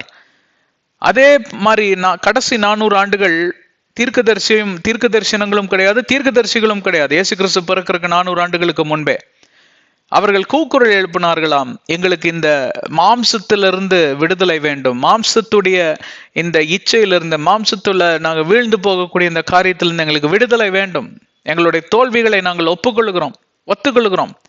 மெஸ்ஸையா பிறந்தால்தான் எங்களுக்கு கிருபை கிடைக்கும், மெஸ்ஸையா பிறந்தால்தான் எங்களுக்கு ஒரு வாழ்வாதாரத்திற்கு வழி பிறக்கும். தெய்வீக வாழ்வாதாரம், பொருளாதார வாழ்வாதாரம் இல்ல, தெய்வீக வாழ்வாதாரம், ஆவிக்குரிய வாழ்வாதாரம். ஆவியில நாங்கள் பிறக்கணும். இந்த ஆவிக்குரிய வாழ்க்கை என்றால் என்ன? ஆவியை கொண்டு மாம்சத்தை ஜெயிப்பதென்றால் என்ன? புதிய உடன்படிக்கை பிறக்கணும், புதிய ஏற்பாடு பிறக்கணும், அதற்கு மெஸ்ஸையா பிறக்கணும். அப்போ 400 ஆண்டுகள், 400 முதல்ல, கடைசி 400 ஆண்டவருக்கு என்னமோ பிடிச்ச நம்பர்னு நினைக்கிறேன். 400 ஆண்டுகள் நிறைவேறின மாத்திரத்துல மெஸ்ஸியா பிறந்தார். இயேசு கிறிஸ்து இந்த உலகத்திற்கு கொடுக்கப்பட்டார். அவர் மூலமாக பிறந்ததுதான் இந்த புதிய உடன்படிக்கை. அதன் மூலமாக நமக்கு பல நியாய பிரமாணங்களும் கட்டளைகளும் 1050 எண்ணிருக்காங்க. ஆனா அது ரொம்ப கம்மின்னு நினைப்பேன். அது அப்ராக்சிமேட் ஃபிகர் தான். அக்யூரேட்டா பார்ப்பீர்களானால் நிறைய இருக்கும், அதை காட்டிலும் அதிகமா இருக்கும். பல ஆயிரக்கணக்கான கட்டளைகள் இருக்கக்கூடியது. எந்த வார்த்தையை படித்தாலும் கட்டளை மாதிரி தான் இருக்கும் எனக்கு. அது நீங்க என்ன கண்ணோகத்துல படிக்கிறீங்கிறத பொறுத்து இருக்கு. ஒவ்வொரு வார்த்தையுமே பார்ப்பீர்களானால் நியாயப்பிரமாணமாகவும் கட்டளையுமாகத்தான் காட்சி அளிக்கும். அப்போ இந்த நியமங்கள், நியாயப்பிரமாணங்கள், கட்டளைகள் எல்லாம் புதிய ஏற்பாடின் மூலமாக எதற்காக பிறந்தது என்றால், இந்த உடன்படிக்கைக்குள் நானும் நீங்களும் கடந்து செல்லும்படி. இந்த உடன்படிக்கைக்குள் கடந்து செல்லுகிறவன் யாவரும் இரத்த உடன்படிக்கைக்குள் பங்கெடுக்கிறார்கள். அந்த இரத்த உடன்படிக்கைக்குள் எவன் ஒருவன் இறங்குகிறானோ அவனுக்கு கிருபை தரப்படுகிறது. அந்த அரியர்ஸ் மட்டும் கிளியர் பண்ணா போதும், பழைய பாவங்கள் எல்லாம் மன்னிக்கப்பட்டன. ஆனால் எப்படியாக மன்னிக்கப்படுகிறது என்றால், அதுல முக்கியமான நியமம், நாம் தீர்மானிக்க வேண்டும், இந்த மாம்சத்துல நான் இனிமேல் இந்த காரியத்தை செய்ய மாட்டேன். பழைய ஏற்பாடு மனிதர்களும் அதை செய்தார்கள். நான் இனிமேல் இந்த வேசி வீட்டுக்கு போக மாட்டேன்னு தான் போய் அங்கே ஆடையும் மாடையும் பலியிடுகிறார்கள். ஆனால் சில நாட்கள் கூட தாங்குவதில்லை, சில வாரங்கள் கூட தாங்குவதில்லை, ஏன் சில மாதங்கள் கூட தாங்குவதில்லை. அவர்கள் மறுபடியும் விழுந்து போகிறார்கள். ஆனால் ஆவியிலே மறுபிறப்படைந்தவன் பழைய பாவங்களுக்கு மறிக்கிறான். பவுல் சொல்லுகிறார், நான் பழைய பாவங்களுக்கு மறித்த பின்பும், நான் ஆவியில பிறந்த பின்பும் மாம்சத்துல நான் எதை, அதாவது ஆவியில மாம்சத்துல எதை செய்யக்கூடாது என்று நினைக்கிறேனோ அதை செய்து விடுகிறேன். ஆனால் என்னோட ஆவியில் அதை நான் மேற்கொள்கிறேன். அவருக்கு அந்த பிரச்சனை இருந்திருக்கு பாருங்க. பெரிய கோபக்காரர், அவர் வச்சு வெளுத்துருவார் யாரா இருந்தாலும் சரி. அவருக்கு கொஞ்சம் அந்த நீடிய பொறுமை, சாந்தம் இதெல்லாம் அவருக்கு இல்லை. அந்த பிரச்சனை எல்லாம் இருந்துச்சு அவருக்கு. அவர் அதை ஒப்புக்கொள்ளுகிறார். அதுதான் பவுல் கிட்ட பிடித்த ஒரு காரியம். பவுலை போல ஒரு தீர்க்கதரிசியோ இல்ல ஒரு அப்போஸ்தலனோ கிடையவே கிடையாது, இந்த உலகத்துல இப்ப வரைக்கும் கிடையாது. அப்படிப்பட்ட மனிதன் சொல்லுகிறார், எனக்கும் இந்த பிரச்சனை உண்டு, ஆனாலும் நான் ஆவியில பிறந்தேன், ஆனால் ஆவியில பிறந்த மாத்திரத்தில் அவைகளை நான் மேற்கொண்டேன். அதற்கு இரத்த உடன்படிக்கை தேவைப்படுகிறது, அதற்கு புதிய உடன்படிக்கை தேவைப்படுகிறது. இதை குறித்தெல்லாம் நாம் சென்ற அத்தியாயங்களில் நல்ல ஆராய்ச்சிகளில் ஈடுபட்டோம். அதையெல்லாம் நீங்கள் கேட்டிருப்பீர்கள் என்று நாங்கள் அளவில்லாமல் நம்புகிறோம். அதை ரத்தன சுருக்கமாக சொல்லிவிட்டு நாம் முன்னேறி செல்ல வேண்டும். ஏனென்றால் 18வது வசனத்திலே ரொம்ப நேரமா வண்டி நிக்குது. முன்னேறி போனால்தான் நாம் சில காரியம், ஏனென்றால் முக்கியமான காரியம் கவனட். இப்பொழுது பார்ப்பீர்களானால் மறுபடியுமாக இந்த ஜலப்பிரளயம், நோவாவின் பேழை, இது இரண்டும் பார்ப்பீர்களானால் ஜலப்பிரளயம் இந்த கடைசி காலங்களில் வரக்கூடிய பேரழிவுக்கு அது ஒரு முன்னோடியாக கொடுக்கப்பட்ட காரியம். கடைசி காலத்துல என்ன பேரழிவுகள்லாம் வர நேர்ந்திடும். வெளிப்பாடு புத்தகத்தில் பார்ப்பீர்களானால் 16வது அதிகாரத்தில், வெளிப்பாடு 6வது அதிகாரத்தில், வெளிப்பாடு 8, 9, 11வது அதிகாரத்துல எல்லாம் இங்க அந்த எக்காலம் ஊதுவதை குறித்து, அந்த இந்த சுருட்கள், அதாவது சீல் என்று சொல்வார்கள் இல்லைங்களா, அந்த முத்திரை 7 முத்திரை இருக்கிறது. 7 முத்திரைக்கு 7வது முத்திரைக்கு குறிப்பாக 7 எக்காலங்கள் உண்டு. இதெல்லாம் பார்ப்பீர்களானால் பேரழிவுகளை குறித்து பேசிக்கொண்டே வரும். இதெல்லாம் நம்ம யாருக்கோ நடிச்சு எழுதின மாதிரி என்னமோ நினைச்சுக்கிட்டு படிச்சுக்கிட்டு வரோம். இதெல்லாம் குறித்து நாங்கள் ஆங்கிலத்துல பிரசங்கம் பண்ணி கொண்டு வருகிறோம். 100கணக்கான பிரசங்கங்கள், ரொம்ப சாதாரண காரியம் இல்லை. இதெல்லாமே இன்றைக்கு படுத்தப்பட்டதை யாருமே அறியாத வாழ்ந்து கொண்டிருக்கிறோம். இது எப்போவோ நடக்க போறது இல்லைங்க, ஏற்கனவே நடந்து முடிந்தது. பாதி எல்லாம் நடந்து முடிஞ்சிருச்சு. 1/3, 3/1 பகுதி எல்லாம் அழிஞ்சே போயிருச்சு. அது கூட முன்னாடி பிரளயம், எப்படி ஜலப்பிரளயம் வரப்போகுதுன்னு சொல்லி ஆண்டவராகிய தேவன் திடீர்னு ஒரு நாள் வந்து மழை வந்து எல்லாத்தையும் வாரி போட்டுருச்சு. அதற்கு மழை வந்த மாத்திரத்திலே அந்த இடத்துல பார்த்தீங்கன்னா ஆப்பர்ச்சுனிட்டியே இல்லை, தருணமே இல்லாதபடி ஆயிற்று. ஆனால் கடைசி காலங்களில் கிருபை இருப்பதனால் ஒரு பெரிய பேரழிவு வரப்போகிறது. உலகமே அதற்கு பின்பே இல்லாமல் போய்விடும். புதிய வானம் புதிய பூமி பிறக்கும். ஆனால் எப்படியெல்லாம் இது சம்பவிக்கும் என்று சொல்லி, எந்த காலங்களில் சம்பவிக்கும் என்று சொல்லி எல்லாம் ஆண்டவர் கிருபையின் காலத்தில் இருப்பதனால், புதிய உடன்படிக்கையில் இருப்பதனால், இரத்த உடன்படிக்கைக்குள் நீங்கள் வந்திருப்பதனால் ஆண்டவர் அதை குறிப்பிட்டு சொல்லியிருக்கிறார். வெளிப்பாடு 19வது அதிகாரத்தில் பார்ப்பீர்களானால் ஆர்மகதோன் யுத்தத்தை குறித்து நீங்கள் பார்க்க நேர்ந்திடும். மத்தேயு 24 பார்ப்பீர்களானால் அங்கே மகா துன்புறுத்துதல் காலம், மகா துன்புறுத்துதல் இல்லைங்களா, கிரேட் ட்ரிபுலேஷன் என்று சொல்லுவார்கள். எல்லாருமே பார்ப்பீர்களான இந்த கடைசி காலங்களில் ராப்சரை குறித்து, ரகசிய வருகை குறித்து தான் பேசி கொண்டிருக்கிறார்கள். ஆனால் ரகசிய வருகைக்கு முன்பே இந்த மகா உபத்திர காலம் என்று சொல்லி வரும். அதுதான் சீக்வன்ஸ். மத்தேயு 24, 29, 30, 31 நிறைய பேர் இன்னைக்கு ரகசிய வருகைக்கு பின்பே தான் அந்த மகா உபத்திரவ காலம் வரும் என்று சொல்லி நம்பிக்கொண்டிருக்கிறார்கள். அல்லவே அல்ல. ஆனால் நீங்கள் கிருபைக்காக மன்றாட வேண்டும். அந்த மகா உபத்திர காலத்துக்கு முன்பே என்னை எடுத்துக்கொள்ளுங்கள் என்ற சொல்லி அந்த காரியத்தையும், ஆனால் நான் வாழ்கிற நாட்களில கிறிஸ்துவுக்கு சாட்சியாக வாழ்வேன், உலகத்திற்கு வெளிச்சமாக வாழ்வேன், பிறரையும் நான் கிறிஸ்துவுக்குள் வழி நடத்துவேன். அதற்காக தான் ஆண்டவர் என்னை உங்களையும் இந்த ஆவிக்குரிய வாழ்க்கைக்கு அழைத்திருக்கிறார் என்பதை மறந்து போக வேண்டாம். இப்படிதான் நாம் ஒப்பிட்டு பார்க்க வேண்டும். அப்படிதான் நாம் ஒப்பிட்டு படித்து கொண்டு வருகிறோம் இந்த அருமையான ஒரு பாட வகுப்புல. 19வது வசனத்துக்கு நேராக நாம் கடந்து செல்வோம். 19வது வசனம் எதை சொல்லுகிறது என்றால், இப்போ எப்படி வரும் சீக்வன்ஸு? மரக்கட்டை எடுப்பா, ஒரு பேலையை செய்ப்பா, கதவு ஜன்னல்லாம் வைப்பா, கீழ் உள்ளே உள்புறமும் வெளிப்புறமும் பூசுப்பா, தாரெல்லாம் பூசு, இவ்வளோ ஹைட் இருக்கணும், இவ்வளோ வெயிட் இருக்கணும், வித்து இருக்கணும், இப்படியெல்லாம் லெங்த் இருக்கணும், நீல அகல உயரமெல்லாம் இருக்கணும்னு சொல்லி ஆண்டவர் சொல்லி, அதற்கு பின்பே நான் உன்னோடு கூட உடன்படிக்கை செய்கிறேன், நான் ஜலப்பிரளயம் வரப்போகிறது என்றெல்லாம் பல திடுக்கிடும் தகவல்களை ஆண்டவராகிய தேவன் தெரிவிக்கிறார். அங்கதான் வெளிப்பாடு, மேக்சிமம் வெளிப்பாடு வருது. இத்தனை நேரம் அப்படியே மறைச்சு பேசிட்டு இருக்கிறார். நோவாவுக்கும் ஒன்றும் விளங்கவில்லை. ஆனால் இந்த அதிகாரங்களில பார்ப்பீர்களானால், இந்த கடைசி பகுதியில பார்ப்பீர்களானால் ஆண்டவர் வெளிப்படையாக சில காரியங்களை பேச தொடங்குகிறார். இப்பொழுது 19வது வசனம், அவர் நினைத்திருப்பார், நானும் என் குமாரனும் என்னுடைய குமாரர்களுடைய மனைவி, என் மனைவி எல்லாம் உள்ள சென்று விட்டோம், இந்த மக்கள் எல்லாம் என்ன ஆகுறது என்று நோவா யோசித்திருப்பாரா மாட்டாரா? கண்டிப்பாக யோசித்திருப்பார். அப்போ நோவா நோவாவுடைய சிந்தையை அறிந்த ஆண்டவர் சொல்லுகிறார், இதோ அடுத்த வசனத்தில் பார்ப்போம்.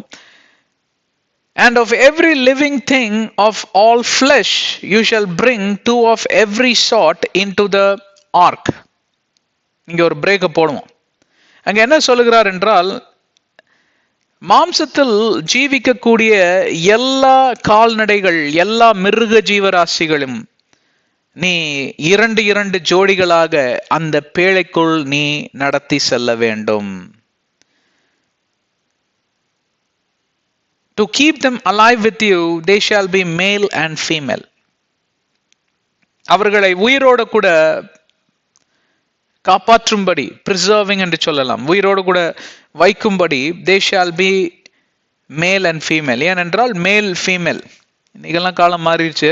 ஆம்பளை பின்னாடி போறோம், பொம்பளை பின்னாடி போறாங்க, பெண்கள் பின்னாடி போய் இன்னைக்கெல்லாம் என்னென்னமோ கெட்டு குட்டிச்சவர் ஆயிடுச்சு. ஏன்னா பழைய ஏற்பாடுல இந்த காரணத்துக்காக தான் ஆண்டவராகிய தேவன் இந்த ஜலப்பிரளயமே கொண்டு வந்தார். கரெக்டுங்களா? அதுதான் இயேசு கிறிஸ்து மத்திய 24:37 சொல்லிட்டார், நோவாவின் காலத்தை போல விற்பதற்கும் வாங்குவதற்கும். அது மட்டுமல்ல, நோவாவின் காலத்துல என்னென்ன அட்டூழியம்லாம், அக்கிரமங்கள்லாம், அயோக்கியத்தனங்கள்லாம் நடந்ததோ அத்தனையும் அதை காட்டிலும் பயங்கரமான, அப்பவே வருடம் தொடங்கி, அதாவது உலகம் தோன்றி சில நூற்றாண்டுகளிலே இந்த காரியங்கள் நடந்தால், உலகம் தோன்றி 6000 ஆண்டுல எவ்வளவு மனுஷன் கண்டுபிடிச்சிருக்கிறான், நல்ல விஷயங்களை கண்டுபிடித்திருக்கிறான். அதை காட்டிலும் அழிவின் காரியங்களை, atomic bomb, first atom bomb, அணுகுண்ட ஃபர்ஸ்ட் தயாரிச்சான்.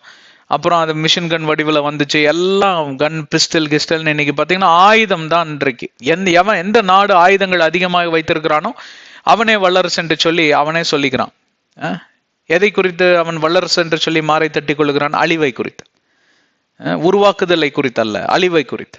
அப்போ அழிக்கக்கூடிய தன்மை எவனுக்கு அதிகமாக இருக்கிறதோ அவனே இந்த உலகத்துல பெரிய ஜாமவானாக காட்சி அளிக்கிறான்.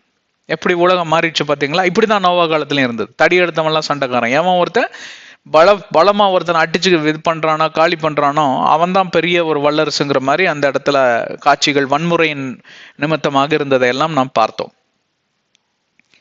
அப்போ இந்த விஷயத்துக்கு வரலாம். இப்ப 19வது வசனத்துல எல்லா விதமான மிருக ஜீவராசிகள் 2 நீ ஜோடியாக ஆணும் பெண்ணுமாக நீ அதை வழி நடத்தி கொண்டு போய் அதுல நீ காப்பாற்ற வேண்டும் இந்த ஜீவராசிகளை குறித்து. இப்பவும் பார்ப்பீர்களானால் அவருடைய இருதயத்தில் இருக்கக்கூடிய அந்த கேள்விக்கு பதில் வரவில்லை. நோவா எதை குறித்து யோசித்திருப்பார்? தன்னுடைய அயலார்களை குறித்து யோசித்திருப்பார். இந்த உலகத்துல வாழ்ந்து கொண்டிருக்கக்கூடிய மனுஷிகளை குறித்து யோசித்திருப்பார். ஏனென்றால் அவர் பரிசுத்தவான். பரிசுத்தவான்களுடைய எண்ணம் எப்படியா இருக்கும் தெரியுங்களா? காப்பாற்றணும், இவர்களை காப்பாற்ற வேண்டும், இவர்களுக்கு நல்லது நடக்க வேண்டும், இவர்கள் அழிந்து போகக்கூடாது. மோசே பக்தனை பார்ப்பீர்களானால் எவ்வளவு முறை ஆண்டவர், மோசே நீ விலகிக்கொள், உன்னையும் உன் சந்ததியும் கொண்டு நான் இந்த உலகத்தில் என்னுடைய உடன்படிக்கையை நான் செய்து கொள்ளுகிறேன், இவனுங்களை ஒரே அழியா அழிச்சு விட்டுறேன் பாரு. அப்ப மோசே பக்தன் கதறி அழுவார். ஒரு முறை இல்ல, பல முறை. இங்க குறிப்பிட்டப்பட்டிருக்கக்கூடிய காரியங்கள் சிலதுதான், ஆனால் பல முறை நான் நினைக்கிறேன் இப்படியாக ஆண்டவருடைய கோபம் உச்சகட்டத்துக்கு போக மாத்திரத்துல எல்லாம் இதை சொல்லுவார். மோசே பக்தன் அங்கே மன்றாடுவார், உம்முடைய மகா உன்னத நாமத்திற்கு என்ன கேடு விளைவிக்கும், வேண்டவே வேண்டாம், நீங்க தான் அழைச்சிட்டு வந்து கொன்னுட்டீங்கன்னு சொல்லிடுவாங்க. கிடையவே கிடையாது ஆண்டவரே, நீங்க எடுத்த முடிவுல மாற்றம் வர வேண்டும் என்று சொல்லி இவர் மன்றாடும் போதெல்லாம் ஆண்டவர் அதற்கு செவி சாய்ப்பார். அதே போலதான் நோவா பக்தனுக்கும் அந்த இருதயத்துல எண்ணம் இருந்திருக்க கூடும். என்னுடைய அயலார்களுடைய நிலைமை என்ன, இங்க வெறும் 8 பேர் மட்டும் பேழைக்குள்ள போகிறாங்களே, அதுக்கு ஐத்தா பெரிய பேழையை கட்டுறோம் அப்படின்னு யோசிச்சுட்டு இருக்கிற மாத்திரத்துல ஆண்டவர் மறுபடியும் ஒரு சோதனை அங்க நோவாவுக்கு தருகிறார். சோதனைன்னு சொல்ல முடியாது, பார்ப்போம் நோவாவுடைய ரியாக்ஷன் எப்படியாக இருக்கிறது என்று சொல்லி. இது ஒரு பக்கம் வைத்துக் கொள்ளலாம். ஆனால் அங்கே இரண்டாக ஆண்டவராகிய தேவன் நீ வழி நடத்தி செல்ல என்பதற்குள்ள ஒரு சின்ன ஒரு ஆவிக்குரிய கருத்து இருக்கு. அதை பார்த்து விட்டு நாம் முடித்து விடலாம். ஆண்டவராகிய தேவன் எப்பொழுதும் பார்ப்பீர்களானால் எப்படியாவது காப்பாற்றி விட வேண்டும் என்று சொல்லிதான் அவர் உச்சகட்டத்துக்கு போவார், எந்த எல்லைக்கும் வேணாலும் போவார். அதனுடைய உதாரணம் தான் நினைவே பட்டணத்திற்கு யோனாவை அனுப்பக்கூடிய ஒரு காரியம். இதை யோனா புத்தகத்தில் நீங்க பழைய ஏற்பாடுல பார்ப்பீர்களானால் அதை உள்ள போறதுக்கெல்லாம் இன்னைக்கு நேரம் இல்லை. யோனா வந்து பார்ப்பீர்களானா அந்த நினைவே பட்டணத்திற்கு செல்லக்கூடிய ஒரு கட்டளையை தருவார். அங்கே போய் என் நாமத்தை குறித்து பேசு, அவர்களுக்கு எச்சரிப்பை கொடு, அங்கே ஒரு பெரிய ஒரு இந்த ஜலப்பிரளயத்தை போல ஒரு பேரழிவு வரப்போகிறது, ஒரு தண்டனை ஆண்டவரிடம் வரப்போகிறது. எவனெல்லாம் மண்டிட்டு மன்னிப்பு கேட்டு விட்டு அவன் இருதயத்துல அவன் இப்படியாக இந்த காரியத்தை செய்ய மாட்டேன் என்று சொல்லி அவன் இஸ்ரவேல் தேசத்தை போலவே அவனோட இருதயம் மாற்றப்படுகிறதோ அவர்கள் எல்லாம் அதாவது இந்த மரண தண்டனையிலிருந்து தப்பித்து விடுவார்கள். நீ செல்லு யோனாங்கிறப்போ யோனாக்கு உச்சகட்ட கோபம் வந்துருச்சு, நான் போக மாட்டேன். ஏன் அவனுங்களுக்கு நீங்க கிருபை காட்டணும், ஏன் அவனுங்களுக்கு நீங்க இரக்கம் காட்டணும், நம்ம ஜனங்களை அவனுங்களுக்கு கொண்டு குமிச்சிருக்கிறானுங்க, இவ்வளவுதான் இல்லை, இந்த அநியாயத்தை பண்ணா அந்த அநியாயத்தை பண்ணான்னு சொல்லிட்டு பெரிய ஒரு பட்டியலை கொடுத்துட்டு அவர் வேற ஒரு கப்பலை பிடிச்சி ஓடி போயிட்டார். அப்புறம் தெரியும் உங்களுக்கு என்னாச்சுன்னு, அந்த கப்பல்ல இருந்து தூக்கி அவரை வீசுறாங்க, மீன் முழுங்குச்சு, மீன் வயிற்றுல செத்து போயிட்டார், சியோலுக்கு போயிட்டார். சியோல்ல போய் தன்னுடைய அத தவறை உணர்ந்து அவர் ஆண்டவரை துதிக்கும் மாத்திரத்தில் உயிர் திரும்பினது. மீன் கக்கி போட்டது. அவர் திருப்பியும் நினைவே பட்டணத்துக்கு அங்க சென்று ஆண்டவருடைய ஆண்டவருடைய எச்சரிப்பை கொடுக்கிறார். நினைவே ராஜா என்ன பண்றாருன்னா, சற்றும் அவர் எதிர்பார்க்காத விதத்துல அவர் சட்டையெல்லாம் கிழிச்சிட்டு சாக்கடை அணைந்து அங்கே அவர் மண்டியிட்டு மன்றாடுகிறார். ஆண்டவராகிய தேவன் கிருபை பாராட்டி அந்த ஜனங்களை கொல்லாமல் விட்டு விடுகிறார். யோனாக்கோ பயங்கரமான கோபம், இப்படி எப்படி நீங்க செய்யலாம்னு சொல்லி அப்படியே அந்த கான்வர்சேஷன் முடியறது. யோனா புத்தகத்தை நீங்க வாசிக்கிறப்போ பேசிட்டே இருக்கிறப்போ அப்படியே டக்குன்னு முடிஞ்ச மாதிரி இருக்கும், ஒரு நிறைவே இருக்காது. அது எப்படி எடுத்துக்கிறதுன்னு எனக்கு தெரியல. சரி, அதை விட்டுருங்க. இப்போ அதே போல இப்போ இங்க பார்ப்பீர்களானால் ஆண்டவர் மனிதர்களை குறித்து பேசவில்லை, மனிதர்களுக்கு எச்சரிப்பு சத்தத்தை கொடு என்று சொல்லவில்லை, இன்னும் அந்த கட்டத்துக்கு வரல. ஆனா இங்க பார்ப்பீர்களானால் மிருகங்களை குறித்து பேசுகிறார், பறவைகளை குறித்து பேசுகிறார், கால்நடைகளை குறித்து பேசுகிறார், நீந்தக்கூடிய ஜீவன்களை குறித்து பேசுகிறார், மீன்களை குறித்து எல்லாத்தையும் பேசுறார். எல்லாத்தையும் அப்போ சின்ன சின்ன பூச்சியிலிருந்து எல்லாம் வந்திருக்கும் உள்ள பேழைக்குள்ள, கரெக்டுங்களா? அந்த பூச்சிகள்லாம் வந்ததுனாலதான் இன்னைக்கு ஒரு கொசு இருக்கு, ஒரு கற்பாம்பூச்சி இருக்கு, ஒரு மண்புழு இருக்கு, இவங்கெல்லாம் வந்துட்டாங்க உள்ள, இவனுங்களே வந்துட்டானுங்க எல்லாம். நோவா போய் எல்லாம் பிடிச்சிட்டு வரல, அங்க ஆண்டவர் கட்டளை எடுக்கிறார், பேழையை ரெடியா வை, ஓபன் பண்ணி இவங்க எல்லாம் அவங்களே உள்ள பூந்துக்குவாங்க அப்படின்னு. இவங்களெல்லாம் நீ இதை ப்ரிசர்வ் பண்ணணும். அப்போ வேத ஆராய்ச்சியாளர்கள் வேத பாரகர்கள் எல்லாம் ஆராய்ச்சி செய்து என்ன கண்டுபிடித்தார்கள் என்றால், இங்க நோவா பேழையை கட்டி கொண்டு இருக்கிறப்பவே இவங்கெல்லாம் வந்து ஜோடி ஜோடியா பார்த்துட்டு போவாங்களாமா. அப்போ ஒரு அறிமுகம் செய்வதை போல, நோவாவுக்கு பக்தனுக்கு ஒரு அறிமுகம் செய்வதை போல மிருகங்களுக்கெல்லாம் எவ்வளவு கீழ்ப்படுகிறதல் பார்த்தீங்களா? நாங்க தான் இந்த ஒரு யானை ஜோடியா வந்திருக்கோம்னு நினைக்கிறேன். பயங்கரமா ஒரு கத்தி யானை சொல்லியிருக்கோம், நான் தான் வரப்போறேன் இந்த பேழைக்குள்ள, இது என் ஃபேமிலி, என் ஒய்ஃப், இது நான் தான் ஹஸ்பண்ட் அப்படின்னு சொல்லிட்டு அவர் போயிருப்பார். இந்த பக்கமா இருந்து ஒரு சிங்கம் தன்னுடைய ஜோடியோட கேர்ள் ஃப்ரெண்டோட வந்து சிங்கம் சொல்லிட்டு போயிருக்கோம், அதான் என் கேர்ள் ஃப்ரெண்டு, நாங்கள் 2 பேரும் கல்யாணம் கட்டிக்க போறோம். ஏன்னு கேட்டா கொஞ்ச நாள்ல உங்க பேழையில வர்றதுனால நான் கல்யாணம் கட்டினவங்க தான் உள்ள விடுவாங்கன்னு சொல்லி ஆண்டவர் சொன்னதுனால நாங்க 2 பேரும் கல்யாணம் கட்டிக்கிறதுன்னு முடிவு பண்ணிட்டோம். நாங்க தான் இந்த ஜோடி, எங்களை உள்ள விட்டுருப்பா அப்படின்னு சொல்லி 2 பேரும் சேர்ந்து வணக்கம் வச்சுட்டு போயிருப்பாங்க. அதே மாதிரி பாருங்கன்னா முயல்குட்டி வந்திருக்கும், பூனைக்குட்டி வந்திருக்கும், நாய்க்குட்டி வந்திருக்கும், ஆட்டுக்குட்டி வந்திருக்கும், எல்லா குட்டிகளும் வந்திருக்கும். வந்து ஒன்னொன்னா அறிமுகம் செய்து கொண்டு போயிருக்கும். இது என்னுடைய ஒரு யூகம். சில ஆராய்ச்சியாளர்களும் இதைத்தான் சொல்லுகிறார்கள். அதெல்லாம் பார்த்தீங்கன்னா நோவாக்கு எவ்வளோ மிருகங்கள் இருக்குன்னே தெரியாது. நீங்க Discovery channel, animal planet, national geographic channel இதெல்லாம் பார்ப்பீங்கன்னா அதுல நிறைய காரியங்கள் இந்த மாதிரி சொல்லிக்கொண்டே வருவாங்க. ரொம்ப ஆச்சரியமா இருக்கும் பார்க்குறப்போ. இந்த மாதிரி இவ்வளோ மிருகங்கள் இருக்கா அப்படின்னு சொல்லியே நமக்கு ஆச்சரியமா இருக்கும். அப்போ என்னை கேட்டுக்கொண்டிருக்கிற பிரியமான சகோதர சகோதரிகளே, கர்த்தரால செய்ய முடியாத காரியம் ஒன்றுமே கிடையாது. அவர் நினைத்தால் இந்த உலகமே நின்று போகணும் அப்படின்னு நினைச்சார்னா உலகம் நின்று போயிருமா. அந்த மாதிரி ஆண்டவராகிய தேவன் வல்லமை படைத்தவர். அவர் ஒரு கட்டளை சொல்லுவாரானால் அதை நாம் ரொம்ப இதாக எடுத்துக்க கூடாது, லைட்டாக எடுத்துக்க கூடாது. அது கண்டிப்பாக அது நிறைவேறுங்கிற ஒரு நம்பிக்கையில நாம் விசுவாசத்தோடு கூட வாழ வேண்டும். இது முதலாவது காரியம். இரண்டாவது ஆவிக்குரிய ரகசியம் என்னவென்றால், நோவா அந்த இடத்துல ஒரு மறுப்பு தெரிவிக்கவே இல்லை. ஏனென்றால் அவர் விசுவசித்தார். அதோடு கூட நோவா இந்த காரியத்தை யோசித்திருப்பார். இதெல்லாம் நான் எப்படி செய்ய போகிறேன், எப்படி பராமரிக்க போகிறேன்? எப்பொழுதாவது நீங்க யோசித்தது உண்டா?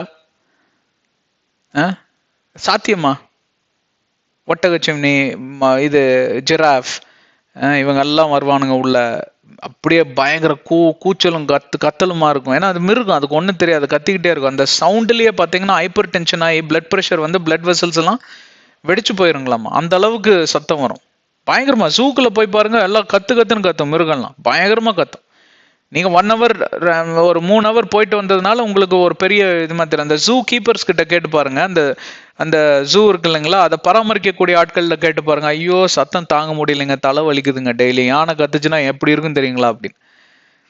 அப்பொழுது பார்ப்பீர்களானால் நோவா பக்தன் அங்கே யோசித்திருப்பார் கண்டிப்பாக. எப்படி அதுக்கப்புறம் சாப்பாடு, எத்தனை நாட்கள் பேழை இருந்தது என்று இன்றைக்கு கணக்கிட்டு பார்த்தால் 377 நாட்கள், ஒரு வருடத்துக்கு மேல இருந்துச்சான் பேழை. அப்படியே மிதந்துட்டே தண்ணி அவ்வளோ இருந்தது. இதெல்லாம் பார்க்கலாம், நம்ம 7வது அதிகாரத்துல பார்க்கலாம். அவ்வளவாக தண்ணி இருந்தது. அவ்வளவு நாட்கள் அந்த பேழை மிதத்து கொண்டே இருக்கும். It's a floating vessel. அப்போ அந்த கேள்வியும் அவருக்கு இருந்திருக்கும், அத்தனை நாட்களுக்கு சாப்பாட்டுக்கு எங்க போறது? கம்ப்ளீட்டா அழிச்சிருவாரு. ஜலப்பிரளயம் கம்ப்ளீட்டா எல்லாத்தையும் அழிச்சிட்டு போயிடும். அப்ப எங்க விவசாயம் செய்வது?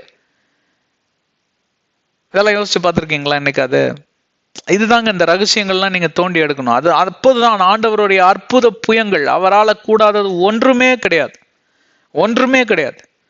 அந்த விசுவாசத்துக்குள்ள நீங்க வர வேண்டும் என்று சொல்லிதான் உடன்படிக்கையின் மூலமாக இந்த காரியங்களை எல்லாம் சொல்லி கொண்டு வருகிறோம். ஏனென்றால் கர்த்தர் நினைத்தால், கர்த்தர் சொன்னால் எல்லாம் ஆகும். அவரால் கூடாதது ஒன்றுமில்லை என்று மத்தேயு 19:26 சொல்லுது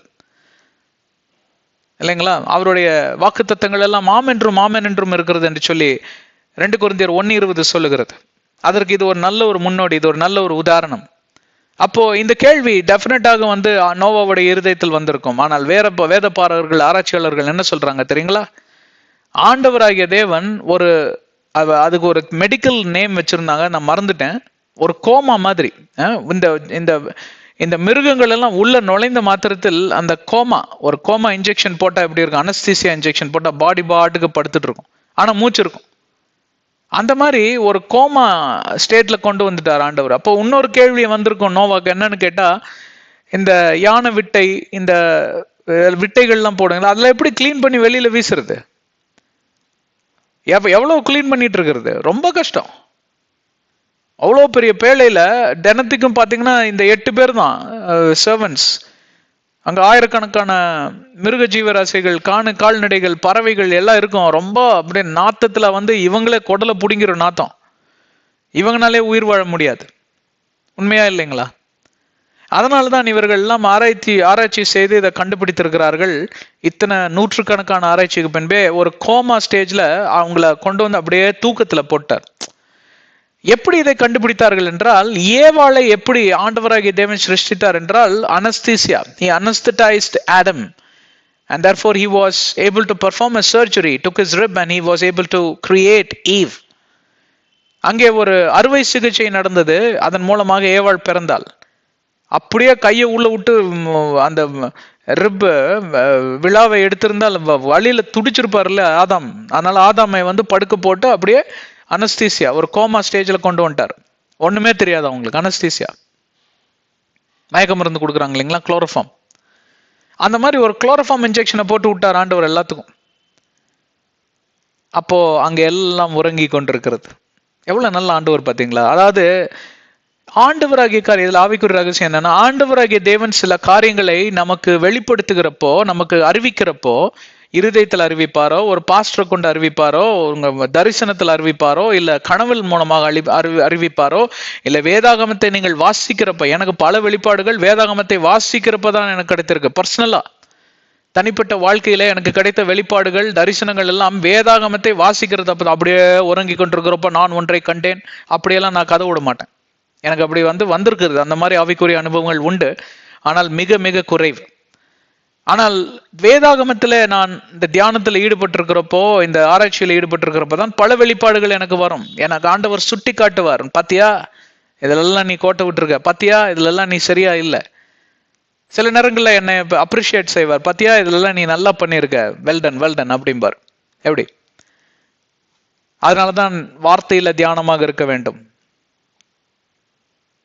அப்ப நான் இதை சுட்டி காமிக்கிறது என்றால், ஆண்டவராகிய தேவன் சில வெளிப்பாடுகளை தருகிறப்போ, சில காரியங்களை நமக்கு அறிவிக்கிறப்போ, இப்படிதான் தம்பி நீ நடந்துக்கணும், இப்படிதான் பண்ணணும். சில நேரங்கள்ல ஆண்டவராகிய தேவன் அழுத்தமாக பேசுவார். இந்த வேலையை விட்டுருப்பா, வேற வேலை உனக்கு நான் ஆயத்தப்படுத்தி வைத்திருக்கேன். ஆனா ஒன்னும் ஆஃபர் லெட்டர் கிடைச்சிருக்காது. துணிச்சல் வருமா? அது ஒரு டெஸ்ட், உங்களுடைய கீழ்ப்படிதலுக்கு ஒரு டெஸ்ட் என்று சொல்லலாம், பரிசோதனை. நீங்க துணிஞ்சு உடனே இவர் பிரதர் சொன்னாரு அப்படின்னு சொல்லிட்டு எல்லாரும் போய் ரெசிக்னேஷன் லெட்டர் கொடுத்துறாதீங்க. அப்படி இல்லைங்க. ஆவிக்குரிய அனுபவங்கிறது கம்ப்ளீட்டா வேற. ஆவியில பாத்தீங்கன்னா பயங்கரமான ஒரு பலன் கிடைக்கும், ரொம்ப கன்வின்சிங்கா இருக்கும். சில நேரங்கள் ஆண்டவர் உங்களுக்கு புது ஆஃபர் லெட்டர், புது வேலை வாய்ப்பை தருவார். ஆனா பழைய வேலை வாய்ப்பை விட்டுட்டு புது வேலை வாய்ப்புக்கு போறதுக்கு பயமா இருக்கும். ஐயோ எங்களால செட் ஆயிட்டமே, தெரிஞ்ச மேனேஜர் என்னதான் திட்டுனாலும் அவன் இப்படிதான் இருப்பான், புதிய ஆள் எப்படி இருக்க போறானோ, குரங்கா நாட்டு இருந்தானா என்ன பண்றது, எனக்கு பயமா இருக்கு. அப்படி சில நேரங்களில் உங்களுக்கு குழப்பங்கள் வரும். ஆண்டவர் கதவை திறந்து வைத்து அங்க காத்து கொண்டிருப்பார். நீங்க பழைய கதவை மூடுவதற்கு நீங்க அங்க தயக்கம் காமித்து கொண்டே இருப்பீர்கள். ஆனால் வாழ்க்கையில ஆண்டவராகிய தேவன் உங்களை அடுத்த நிலைமைக்கு எடுத்து செல்ல முடியாது. புதிய திட்டங்களை தருகிறார், ஆனா திட்டங்களை செயல்படுத்த முடியாது. தடை யாராத்தான் இருக்கிறார்? நீங்களும் நானும் தான். நம்மளுடைய புத்தி சுவாதியமும் எண்ணமும், துணிச்சல் இல்லாத ஒரு கோழை தன்மை அங்க தடையாக அமைந்து விடுகிறதை நாம் பார்க்கிறோம். எதை குறிக்கிறது என்றால், ஆண்டவராகிய தேவன் எந்த காரியத்தை வெளிப்படுத்தினாலும் அவர் அற்புத புயங்களை செய்கிற தேவன். அற்புதர் அவர், அற்புதத்தின் தேவன். என்ன வேணாலும் செய்வார், அதை எப்படி வேணாலும் செயல்படுத்துவார். மனிதனுடைய எண்ணங்களுக்கும், மனிதனுடைய ஞானத்திற்கும், மனிதனோட கற்பனைகளுக்கும் அப்பாற்பட்ட காரியங்கள். அதனால்தான் வேதம் சொல்லுகிறது, தேவனிடம் கேள்வி கேட்பதற்கு உரிமை இல்லை. கொய்வனிடம் சென்று அந்த களிமண் பானை போய் கேள்வி கேட்க முடியாது. ஏன்ப்பா இப்படி செய்த அப்படின்னு. ரோமர் 9வது அதிகாரத்துல தானே இருக்கு. 18வது வசனமா 21 வசனமான்னு தெரியல, இருக்கு இல்லைங்களா? இல்ல ரோமர் 12 இருக்குன்னு நினைக்கிறேன். ரோமர் 12:18 இருக்குன்னு நினைக்கிறேன். கரெக்டுங்களா? எங்கேயோ இருக்கு, இது 2 வசனத்துல இருக்கு. அப்ப ஏன் கேள்வி கேட்க கூடாது என்றால், ஆண்டவருக்கு தெரியும், அவருக்கு தெரியும். அவர் சொன்னால் ஆகும், அவர் கட்டளையிட்டால் எல்லாம் நிற்கும். அப்போ நோவா பாத்தீங்கன்னா, இங்க இந்த புதிய ஏற்பாடுலாம் ஒண்ணுமே தெரியாது அவருக்கு, ஆனா கேள்வி கேட்கல. அப்படியே ஆகட்டும் ஆண்டவர் என்று சொல்லிவிட்டார். அதற்கு காரணம் என்ன? ஆண்டவரை விசுவசிப்பது. பாருங்க, ஒன்னும் ஜலப்பிரளயம் வரல, மழை வரல, ஒன்னும் பாத்தீங்கன்னா பேழையை கட்டி முடிக்கல. ஆனா இங்க கட்டளைகள்லாம் கொடுக்கிறார், நியமங்கள்லாம் கொடுக்கிறார், எல்லாத்துக்கும் கீழ்ப்படுகிறார். என்ன ஒரு பரிசுத்தமான ஒரு இருதயம் பாத்தீங்கன்னா, என்ன ஒரு கீழ்ப்படியக்கூடிய இருதயம் பார்த்தீர்களா? இதெல்லாம் நினைக்கிறப்ப ரொம்ப ஆச்சரியமா இருக்கும். இப்படி கூட மனிதர்களால் வாழ முடியுமா? ஒரு நோவாங்க 130 140 கோடி ஜனத்தொகை இருக்கக்கூடிய அந்த காலகட்டங்களில ஒரே ஒரு நோவா வேற விதமா சிந்திக்கிறார். அதற்கு காரணம் என்ன? அதைத்தான் பார்த்து கொண்டு வருகிறோம். இது ஏன் முக்கியம்? இந்த கடைசி காலங்களில 8-9 பில்லியன் ஜனங்கள் இருக்கக்கூடிய இந்த காலங்களில ஒரு நோவா, ஒரு மிஸ்ஸஸ் நோவா, நோவாவோட மனைவி, நோவாவோட குமாரர்கள் போல இருப்பவர்கள் மிக மிக குறைவு. அதுல நீங்கள் ஒருவராக இருக்கிறீர்களா? இருக்க வேண்டும் என்று சொல்லி ஆண்டவர் எதிர்பார்க்கிறார். 4வது காரியம், இதுதான் கடைசி, இதை பார்த்து விடலாம்.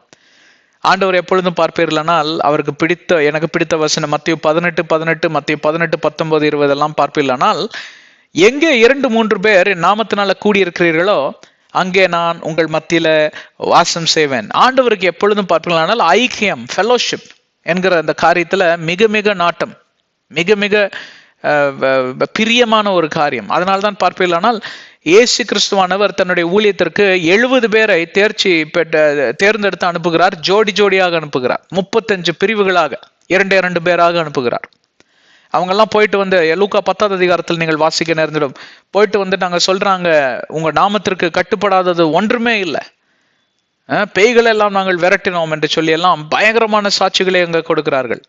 அப்பொழுது பார்ப்பீர்களானால் ஆண்டவராகிய தேவன் அப்பொழுதும் இயேசு கிறிஸ்துவின் மூலமாக அங்கே ஐக்கியத்தை, ஃபெல்லோஷிப்பை குறித்து அங்கே பேசுகிறார்.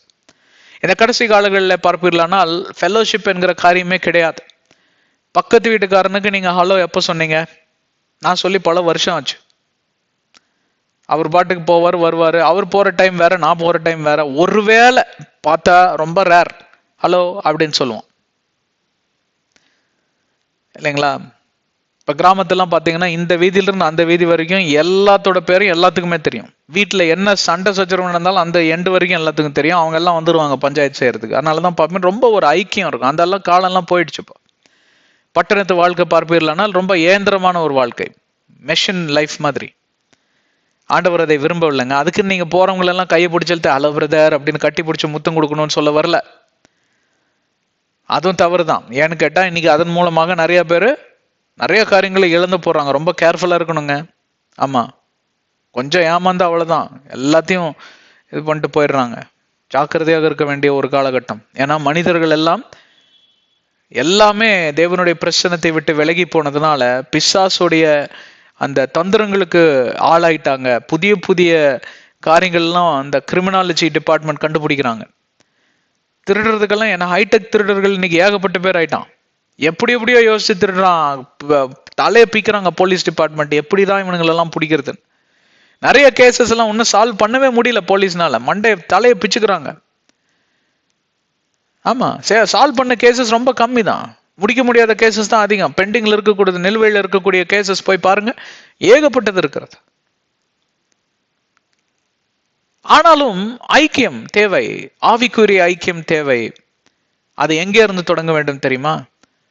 உங்களுக்கு நண்பர்கள் இல்லாமல் இருக்கலாம், அங்க ஃபெலோஷிப், கேர் செல், பிரேயர் செல் இல்லாமல் இருக்கலாம் திருச்சபைகளில். ஆனால் ஆண்டவர் உங்களுக்கு குடும்பம் என்ற ஒரு கட்டமைப்பை தந்திருக்கிறார். உங்க குடும்பத்திலிருந்து ஆரம்பிங்க அந்த ஃபெலோஷிப்.